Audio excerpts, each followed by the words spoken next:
Today on CityCast Denver. It's the most wonderful time of the year. While Denver has many holiday traditions, local artist iZCALLi want to add La Posada to your calendar. This weekend, the band will be hosting their annual end-of-the-year party, joined by some of my other favorite local acts for a big show at Meow Wolf. Today is Thursday, December 9th, 2021. I'm Bree Davies, and this is CityCast Denver.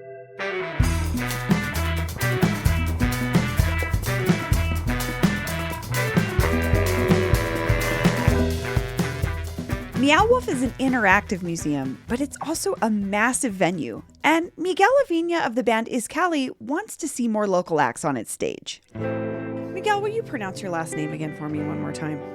Avina. Avina. Okay, I just wanted to make sure when I introduce you. Cool. Okay. This Saturday, Miguel has put together La Posada, a night of music, celebration, and hope for the year to come. iZCALLi will be joined by Los Mocochetes, Kayla Marquis, The Mañanas, and Tamra. La Posada is put on in part by Reti, or Rock in Two Idioma. Reti is an organization working to bring diversity to Denver stages.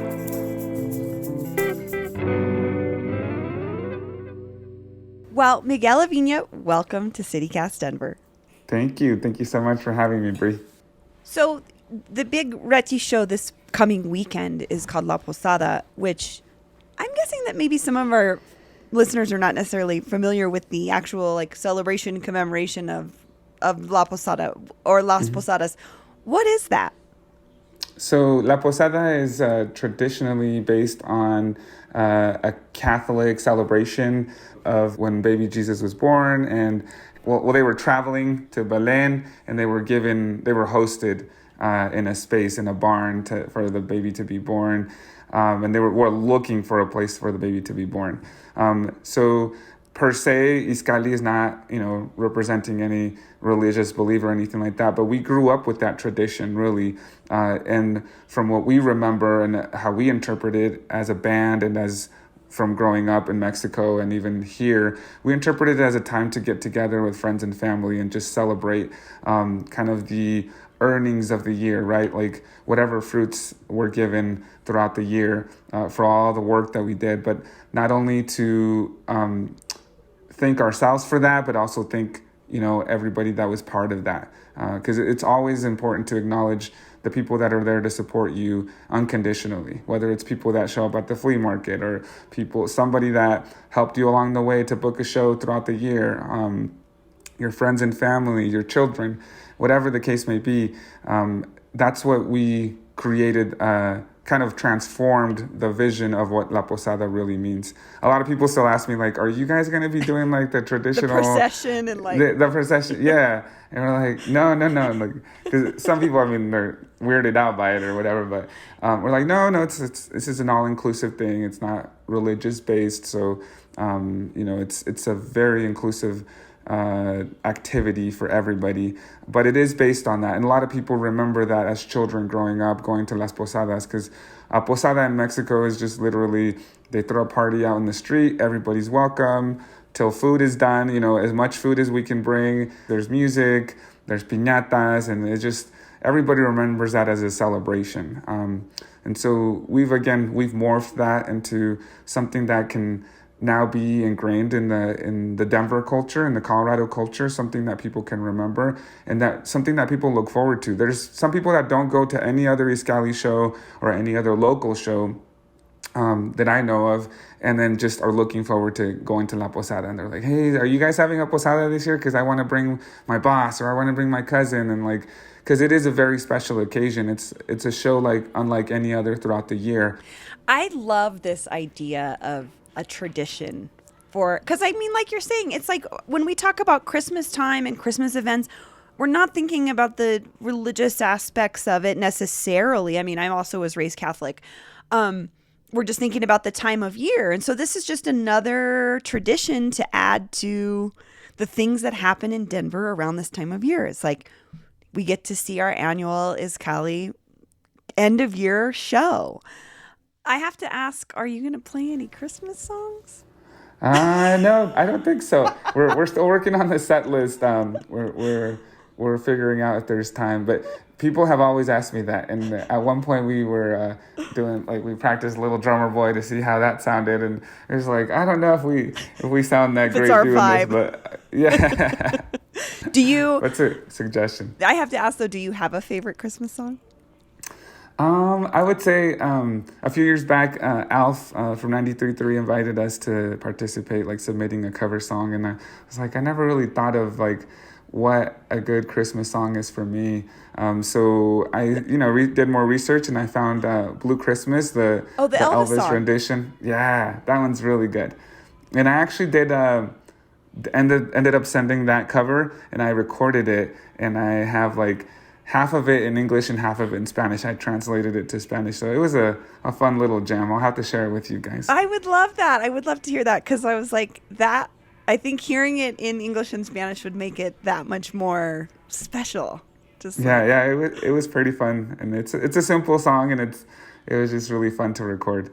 Navidad azul tendré yo sin ti. Me pondré azul pensando solo en ti.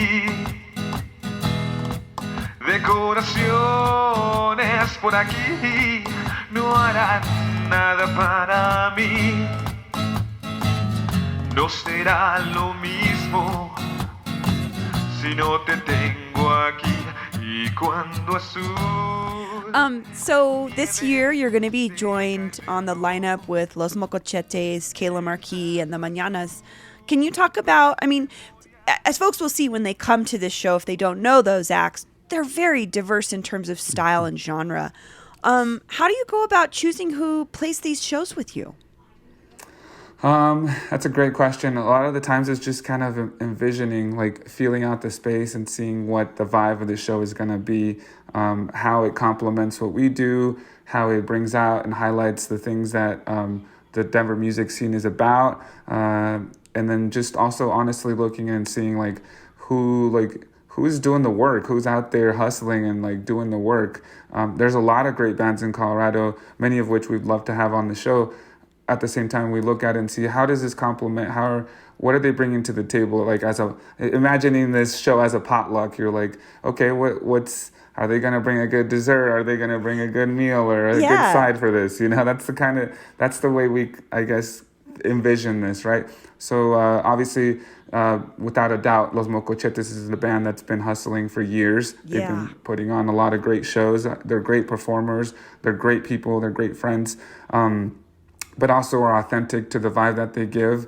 And I just knew that they were a shoo-in for this show, just as an opportunity to showcase what Latin or Chicano culture is here in Colorado, which is a totally different vibe than what the Hispanic vibe or the Mexican vibe is. It's something different. And some people, I feel like, can't tell the difference sometimes, but I feel when you put them side by side, you're able to appreciate the nuances of each one and really highlight, what makes each one of those special. That's amazing. And then you're having Kayla Marquis, one of my personal favorites. Talk about a genre bender. She does everything, soul, folk. I mean, she just like blends it all together, and she's a beautiful voice.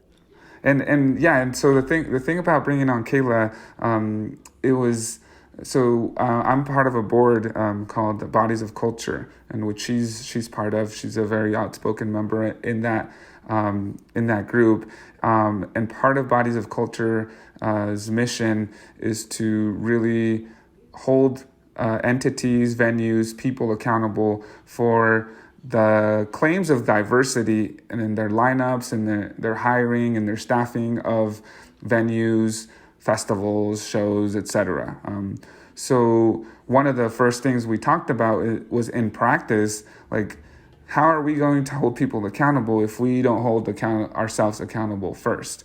In terms of making these steps and making these decisions when booking shows, not only making it about being like the token Mexican band on your bill or the token woman band on your bill. That's not the goal, and not just only bringing them on when it's not important. So when all that was taken into consideration and I looked at it, not only is she a mega talented and super popular musician here in Denver, very well known, very well respected. So it was no brainer to have her on the bill, but it was also part of holding Reti accountable for doing that stuff and saying, well, we have this opportunity to have this massive show. How can we diversify it even more? I always wanted to fall in love with a hero. I wanted to say I knew the feeling, but there were so many things that I didn't know. I didn't know that I was the villain, so I ain't gonna save ya. Which I love that aspect, because as a woman musician who was in a woman band, we were booked a lot because of that. Like, well, we need some ladies here, so stick them on the stage. Instead of being like, welcome to the community, we want to introduce our audience to you, and then in turn, you can meet new people, and like modeling what you want to see, right? Create the thing you wish to see, which is what you're doing. You want to see a music scene that looks like a Posada lineup, right? I would love that if our music scene looked like that. So you're showing people what you want. Yes, and there truly is a fine line between making it like tokenism and making it authentic. It's very fine, and I've seen it in practice, because for years it's happened to iZCALLi. It's like Cinco de Mayo, bring iZCALLi. Dia de los Muertos, bring iZCALLi. And it's like, okay, but again, the fine line comes in like once you sit down and talk to that person and say, hey man, like I had a choice between booking a mariachi band, which is what my boss wanted me to bring, you know, because they were like, bring a mariachi band. And I've seen you perform at UMS, at Westward, and I know that what you guys are doing is just pushing the envelope. So that's when you start noticing that like the intent is different, and there are people out there trying to push it, and that the only way that it can happen is starting, like that's a starting point to getting their boss to agree to pay a band $2,000, and that's not a mariachi band, to play a show for this crowd that is expecting like Mexican a mariachi experience, music. Mexican music, Whatever yes. that means. Yes, and so it takes those people, which we've luckily been able to find in our journey. It just has happened. Those people that are willing to make those investments, to willing to push that, and so when I see it, I'm like, I can model it too. And again, especially being as part of this board, where it's like very put your money where your mouth is. It's we're like, yeah, let's start creating these experiences as evidence of what can be done. Yeah. You know, what it should look like, or what it can look like. I shouldn't say should, because the board is also not a policing board. We're not there to police people per se and like force people to do something they don't feel comfortable doing. It really is identifying the partners in the community that are willing and interested in making those investments. So for someone who's walking into an iZCALLi show for the first time, what do you hope they get from La Posada? I just hope that they're open, that they walk in with an open heart to just be able to experience and see everything. The venue is phenomenal. Yeah. So it's a sensory experience for sure. So the lighting, just the ambience, the vibe of the place. I mean, even just walking into Meow Wolf has this spatial kind of aspect to it, you know, with people welcoming you there, like all the lights and just the structure. I just hope people go in there with an open heart to just experience everything, take it all in. So knowing that they're being part of that as well is, I think, will be something special. Miguel, thank you so much for joining me. No problem. It's been a pleasure. I'm so excited to see this show. I've not been to it. Obviously, I haven't, the venue's not been open that long. So I'm like, oh my God, I can't wait to see. And people I know on stage. That's awesome. Yes. All family. Yeah.